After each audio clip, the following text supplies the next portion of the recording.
আমার একটা জিনিস বুঝে আসতে আছেন, আপনি বিরিয়ানি দিলে সমস্যাটা কোথায়? বিরিয়ানি কি মানুষে দেয় না মসজিদে? আপনি শুধু বিরিয়ানির হিসাব করলে তো হবে না, দ্রব্যমূল্যটার দিকে তো চাইতে হবে। বিরিয়ানি আনতে কত লাগে? আমাকে বলতে দেন কাঁচামরিচের দাম, মশলাপাতির দাম, বাজারে যাই আপনি হিসাব করে দেখছেন বিরিয়ানি রানতে কত খরচ হয়। আপনি খালি বিরিয়ানি হাঁটতে আসেন, দেখ বিরিয়ানি রানতে বর্তমানে যে খরচ হবে ওইটা দিয়ে ঢলঢলা খিচুড়ি আপনি 50 জন মানুষ এক পুরো গ্রাম ধরে আপনি খাওয়াই দিতে পারবেন। বুঝলাম না, প্রতি বছর ইফতারির সময় আপনার এত হিসাব করবোই তো, সমস্যাটা কি আপনার? আপনি খালি খাওয়ার হিসাবটাই বুঝলেন, আপনি দ্রব্যমূল্য হিসাবটা বুঝবেন না। আপনি কি মনে হচ্ছেন আমি কি বহুত টাকার মালিক হয়ে গেছি?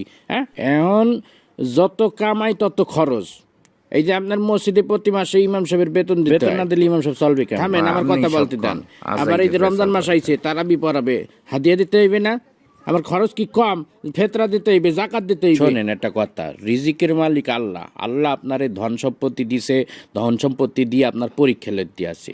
এই টাকা পয়সা যখন তখন আল্লাহ লইয়ে যাইতে পারে। আপনি এই টাকা পয়সা আপনার জানে সৎকা করবেন, ফেতরা দিবেন। মুসলমান হিসেবে এটা আমাদের সকলের দায়িত্ব।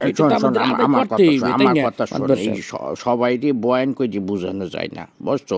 যে গেটি বেহার তুই কোরআন বুঝাইতে খাওয়াইলেও বুঝবে না। একটা কথা সবসময় মনে রাখবি, যে মানুষটা জায়গি রয়েছে তাকে কিন্তু ঘুমেতে উঠানো যায় না। এই যে আমি বিরিয়ানি দিতে পারবো না, আমি ডলডলা খিচুড়ি দিব, বিরিয়ানি দিলে আমার সমস্যা, এই যে এত সময় ধরে বুঝাইতে আসো, একটা কথা কি ওর কানে গেছে? ও শুরুতেই বসতে আছে যে আমি ডলডলা খিচুড়ি দিব, আমি বিরিয়ানি দিব। আপনি কতক্ষণ ধরে বুঝাবো আমি? এই দিক টাকা শোন, আমি গত বছর আমি পুরা গ্রাম বইটা আমি বিরিয়ানি খাওয়াইছি না, পুরা গ্রাম কোনো ঝামেলা হয়েছে। আমি শুধু আমাদের মসজিদ না, আমি ভাগ করে দিছি। আমি পশ্চিম পাড়া মসজিদে দিছি, উত্তর পাড়া, দক্ষিণ পাড়া সব মসজিদে আমি ডেক করে বিরিয়ানি পাঠাই দিছি। কোনো সমস্যা হয় নাই, শর্টও পড়ে নাই, সবাই তৃপ্তি সহকারে খাইছে। আমার মনে হয় আমার মতো সভাপতি এই মসজিদে ইতিপূর্বে আর আইসি কিনা আমার জানা নাই।